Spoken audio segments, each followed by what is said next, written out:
Do you know the Muffin Man? The Muffin Man? The Muffin Man! Yes, I know the Muffin Man. Within the context of the film, this seemingly innocuous line from a popular nursery rhyme is imbued with Marxist allegory. The gingerbread man, who is mass-produced from a cookie cutter, symbolizes how the ruling class views the working class as mere commodities. His body parts being broken off during Farquaad's interrogation can be interpreted as the brutal extraction of labor value by the ruling class, which leaves the working class fragmented in the process. At the end of the film, after Lord Farquaad has been overthrown, the gingerbread man is given a crutch, a symbol of solidarity and support from the working class. Yet he still has one broken leg as he bears the scar of exploitation. Shrek is one of the most well-known franchises in Western popular culture, yet its political implications are critically underanalyzed. Pop culture's dismissal of the film as a mere children's comedy at its shallowest and a postmodernist fairy tale parody at its most profound immunizes the film from scholarly scrutiny and increases the susceptibility of the public to internalizing the Marxist ideologies simmering beneath Shrek's benign surface. In this video, I seek to dissect the allegorical meaning of Shrek from a Marxist lens. Firstly, I'll give a brief introduction to Marxism. Marxism is a school of political thought pioneered by Karl Marx and Friedrich Engels that theorizes about class struggle between the ruling class and the working class under capitalism. The bourgeoisie is the ruling class in capitalist society who own the means of production and exploit the working class, or the proletariat, by using their labor power to accumulate capital. Marxists argue that capitalism alienates workers from their own labor, so they think that the proletariat should revolt to overthrow the bourgeoisie to establish a communist state. When applied to Shrek, this Marxist framework naturally invites an examination of how Marxist class distinctions align with character archetypes within the film. For instance, previous Marxist scholars have asserted that Lord Farquaad and Princess Fiona represent the bourgeoisie because they're aristocratic rulers who own means of production, whereas the villagers and fairy tale creatures represent the oppressed proletariat. Although these class distinctions are drawn correctly, this is an oversimplification of the power structure of the fairy tale kingdom, because these scholars fail to identify the racialized nature of the alterity of the fairy tale creatures within the proletariat class. Unlike Zootopia, where all the characters are animals, the Shrekian cinematic universe portrays a world where non-human characters coexist with humans. The former is therefore not only oppressed but dehumanized, and their oppression is inevitably racialized. As you can see from the arrows of oppression here, whereas the oppression of the villagers is merely class-based, the fairy tale creatures are criminalized and evicted for their very existence. Before analyzing the political economy of the fairy tale kingdom, I'll first categorize the main characters of the film according to Marxist typology, starting with Shrek. Like the proletariat, Shrek is marginalized. He lives in isolation and is discriminated against by both Lord Farquaad and Princess Fiona. For this reason, he's often interpreted as being representative of the proletariat. However, this interpretation neglects Shrek's territoriality about his swamp. Whereas the villagers who get chased out of his swamp represent the true proletariat, who sell their labor power to survive, and do not own significant means of production themselves, Shrek's ownership of the swamp, which is a large private property and potential means of production, complicates his proletarian status. He does not contribute labor to his society, nor does he need to do so to survive. Shrek even seems at first to be empowered by his marginalization. One of the first images we see of Shrek is him painting a sign that reads "Beware Ogre" on top of a menacing self-portrait, which he puts outside of his swamp to discourage people from trespassing. The shot immediately cuts to a government-issued poster that reads "Wanted Ogres," which highlights that the government alienates ogres as a class, whereas Shrek happily identifies himself as an instance of that class. Shrek's oppression is racialized rather than class-based. He's discriminated against by the humans because of his ogre race. Look, I'm not the one with the problem, okay? It's the world that seems to have a problem with me. People take one look at me and go, "Ah, help, run! A big, stupid, ugly ogre." They judge me before they even know me. That's why I'm better off alone. Since ostracization is all that Shrek has ever known, he cannot help but be complicit in his marginalization. Despite his vulgar exterior, Shrek's private behavior displays an educated refinement that reflects an internal alignment with bourgeois habitus. We see him eat a candlelight dinner with a fork and a knife. Though he eats food that humans would consider foul, his table manners are elegant. Shrek is also educated about the fairy tales that comprise the hegemonic culture in his society. The princess will be up the stairs in the highest room in the tallest tower. What makes you think she'll be there? I read it in a book once. And although it's easy to view Shrek as the leader of the revolution that overthrew Farquaad, Shrek's confrontation with Farquaad was motivated by a desire to protect his private property To get my swamp back! and later to marry Fiona, rather than a desire to redistribute wealth. What we gonna do when we get out swamp anyway? Our swamp? You know, when we through rescuing the princess and all that stuff. We? Donkey, there's no we. There's no our. There's just me and my swamp. And the first thing I'm gonna do is build a 10-foot wall around my land. Shrek's rejection of Donkey's use of inclusive language we underscores the tension between Shrek's individualistic values and Donkey's communal ones. Although Shrek isn't strictly a proletariat, as the story progresses, Shrek's growing relationship with Donkey might symbolize the proletarian potential for class solidarity. As Shrek's foil, Donkey lacks individuality, yet he possesses the collaborative instincts that makes him a natural proletarian comrade. Lacking economic and cultural capital, Donkey survives by building social capital. He's quick to flatter the ones who are stronger than him, such as Shrek, That would be my home. Oh, and it is lovely, just beautiful. You know you are quite a decorator. It's amazing what you've done with such a... and Dragon. You're just reeking of feminine beauty. Donkey's alienation makes him recognize the importance of class solidarity. Man, you don't know what it's like to be considered a freak.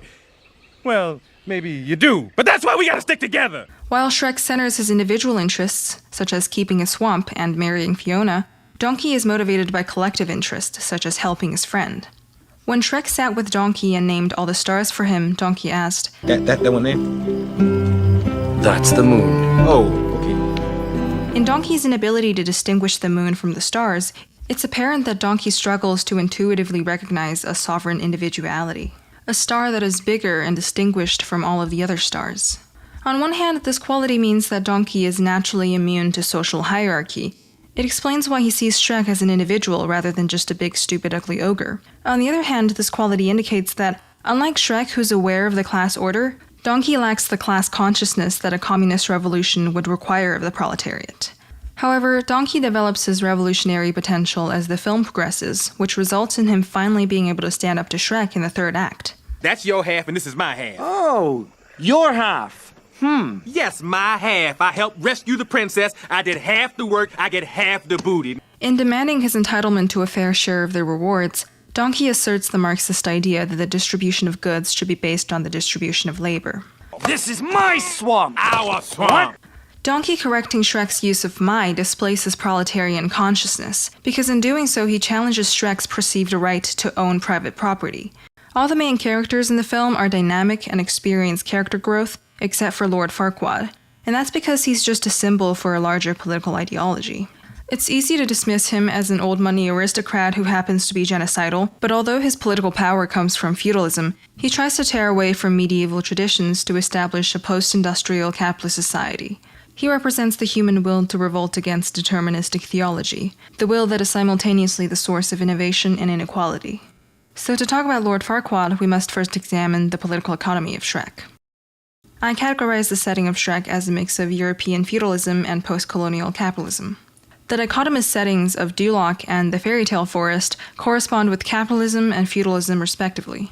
This political contrast mirrors the temporal contrast between modern and medieval times. Although the sterile and homogeneous Duloc exists in direct aesthetic contrast with the natural and diverse fairy tale forest, there could be an argument that this contrast itself comprises the capitalist system as visualized by Adorno and Horkheimer. Duloc being a grimy, spiritless city, its tower being typical of decorative industrial management buildings, the forest being reminiscent of the older houses just outside of the concrete city centers that look like slums. Duloc and the fairy tale land are dichotomous sources of power.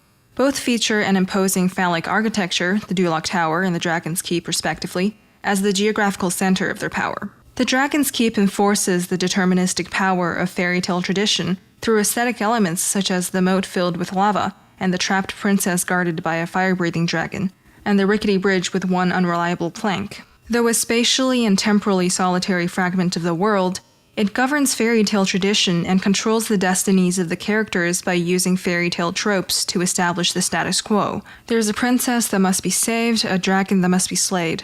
Interestingly, unlike in Harry Potter or Lord of the Rings, magic is not a power wielded by individuals in the story. It's purely a deterministic force, which in a meta sense manifests in plot devices such as Fiona's curse. Mirror, mirror on the wall, is this not the most perfect kingdom of them all? Well, technically, you're not a king.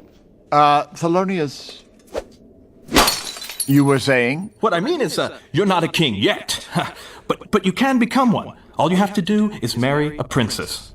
Frustrated by the requirement to slay a dragon and marry a princess to legitimize his claim to the throne, That champion shall have the honor, no, the privilege to go forth and rescue the lovely Princess Fiona from the fiery keep of the dragon. Farquaad sees fairy tale traditions as bureaucratic obstacles to his quest for power. Disgusted by the mythological, You and the rest of that fairy tale trash poisoning my perfect world. he banishes fairy tale creatures from Duloc in an attempt to create a secular world. Duloc, a parody of Disneyland, is a post-industrial consumerist dystopia. Recognizing fairy tale as a metaphysical force that writes the fates of the characters in the story allows us to expand upon the implications of the fairy tale land Duloc dichotomy. While the former is governed by magical determinism that characterizes traditional fairy tales, the latter is ruled by a secular human will. By reducing individuals to mere economic agents, Farquaad establishes his self-determinism against the fate designated by fairy tales. His capitalist model empowers him at the cost of his citizens. Mirroring the irrational magical bureaucracy of fairy tales is the image of capitalist bureaucracy portrayed by a series of ropes for crowd control in the eerily empty Duloc town. Though seemingly useless, this capitalist bureaucracy is rational in that it serves the organization principles of capital, streamlined efficiency, and order. Farquaad rejects the theology of fairy tale by making himself the subject of a new religion, a cult of personality similar to those of Stalin and Mao. By designating himself the Dulocian mascot and selling figurines of himself as souvenirs, Farquaad commodifies his image to establish a monopoly over the cultural industry. In Duloc, capitalism and authoritarianism not only coexist but perpetuate each other. Farquaad's self-commodification helps him manipulate mass consciousness and legitimize his rule. His head is so big in comparison to his body that the caricatured bobbleheads of him sold as souvenirs look identical in proportion to him, which is an ironic touch. Under his dehumanizing role, Dulocians are reduced to tools of propaganda, not too different from the puppets singing the Welcome to Duloc song in the information booth. Individuality is inherently threatening to cultural hegemony, which includes both the fairy tale one and the Farquaadian one. Whereas Fiona initially values adhering to a magical destiny, It's destiny. Oh, you must know how it goes. A princess locked in a tower and beset by a dragon is rescued by a brave knight. And then they share true love's first kiss. Shrek asserts that The stars don't tell the future, Donkey. They tell stories. contesting the epistemological authority of divine tradition. When naming stars for Donkey, Shrek sarcastically rewrites canonical folklore. Look, there's Bloodnut, the flatulent. You can guess what he's famous for. All right, now I know you making this up. No, look. There he is, and there's the group of hunters running away from his stench. Shrek, like Farquaad, resists the cultural hegemony of mythology. Shrek isolates himself in a swamp to protect his freedom. However, as Marx asserted, only in community with others has each individual the means of cultivating his gifts in all directions. Only in the community, therefore, is personal freedom possible. Donkey represents the community in which Shrek's individuality becomes realized. Take a look at me! What am I?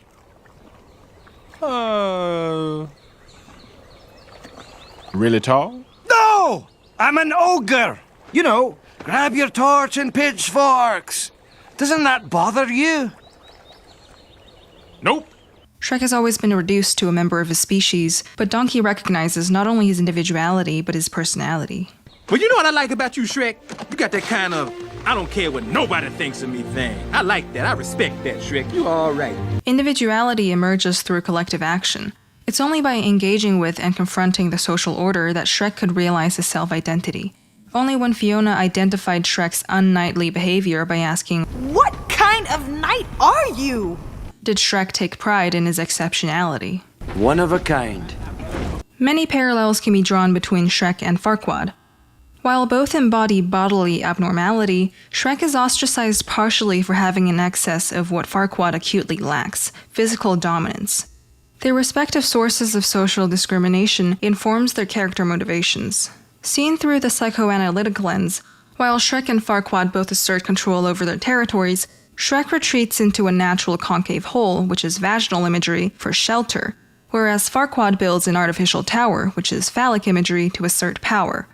The huge and towering Shrek is concerned with self-protection through self-isolation, or through minimizing his presence, whereas Farquaad, who is of diminutive stature, is concerned with self-assertion and self-aggrandization. When Shrek sees the abruptly imposing Duloc Tower, That must be Lord Farquaad's castle. Uh-huh, that's the place. Do you think maybe he's compensating for something? Shrek connected the objectified cultural capital of the kingdom to the embodied cultural capital of masculinity. What Farquaad lacks in height, which is a form of embodied cultural capital, he compensates for by pursuing institutionalized cultural capital, kingship. He plots to ascend the throne by marrying a princess who he picks from a magic mirror iPad in online shopping fashion in a parody of dating shows. The arbitrariness with which Farquaad chooses his future spouse illustrates the bourgeoisie function of marriage as solely a tool for social mobility and economic security. I will make this Princess Fiona my queen, and Duloc will finally have the perfect king! The profit incentive of marriage flattens the individuality of the princess. Fiona's fantasized view of her marriage is more romantic than Farquaad's profit-centric perspective at first glance, but upon further analysis, it turns out to be just as mechanical as his. She repeatedly reminds Shrek of the correct way to rescue a princess. You know, you should sweep me off my feet out yonder window and down a rope onto your valiant steed. You're meant to charge in, sword drawn, banner flying. That's what all the other knights did. Yeah, right before they burst into flame. And expresses disappointment upon the discovery that her rescuer is an ogre. This is all wrong. You're not supposed to be an ogre. In requesting Shrek to conform to her Eurocentric and aristocratic standards of chivalry, Fiona embodies a colonial force as she enforces her culture upon him. Neither Farquaad nor Fiona are concerned with the individual. They exist only as members of their class. That is until Shrek intrudes upon the upper-class social order and brings about Fiona's disillusionment with a hierarchy that benefits her. Fiona's arc following her rescue is a postmodernist subversion of patriarchal feminine ideals. Just as the emancipation of women is both integral to and parallel with the emancipation of the working class, Fiona's gradual acceptance of her ogre form parallels her growing disillusionment and eventual rejection of the aristocratic hierarchy. Whereas Fiona subverts the patriarchal standards of femininity by physically defeating the merry men, Dragon, who Donkey first mistakes for a male dragon because of her size, power, and aggression, is also a subversive girl boss. You're a girl dragon! Oh, sure! I mean, of course you're a girl dragon, 'cause you're just reeking of feminine beauty! Whereas Fiona possesses the feminine powers of diplomacy and persuasion, I need to find somewhere to camp now! the dragon is voiceless, and her power is purely physical. Together, the two powerful female characters challenge the dimensions of femininity. However, a Marxist reading complicates this postmodernist examination of the film. Shrek was not the original revolutionary, nor did he change the class order. The original status quo of the kingdom is not Farquaad's capitalist dictatorship, but the superstructure of the fairy tale that overrules all of its inhabitants. Farquaad's rebellion against the magical status quo is the original act of resistance. Had he simply slayed the dragon instead of forcefully creating secular modernity by evicting fairy tale creatures, Shrek would have stayed in his swamp, and Farquaad would have been able to marry Fiona to ascend the throne. With the overthrowing of Lord Farquaad, the original status quo was restored.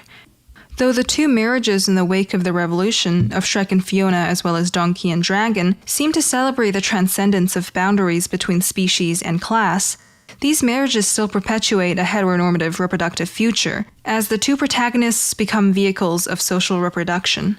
The revolution merely reintegrated the previously solitary protagonists with society, realigned them with heteronormative temporality, and flattened them into means of production by transforming them into means of reproduction. The overthrowing of Farquaad did not eliminate class contradictions or resolve the fundamental injustices of capitalist society. Rather, it stabilized the economic system. In this way, it bears a closer resemblance to Marx's view of the bourgeois revolution rather than the proletariat revolution. Do you know the Muffin Man? Perhaps the Muffin Man is the burgeoning revolutionary potential of the proletariat class. Perhaps he is the revolution itself in its full illusory glory. Perhaps he's the post-revolution despair at having replaced one exploitative system with another. Or perhaps he simply is the friends we made along the way.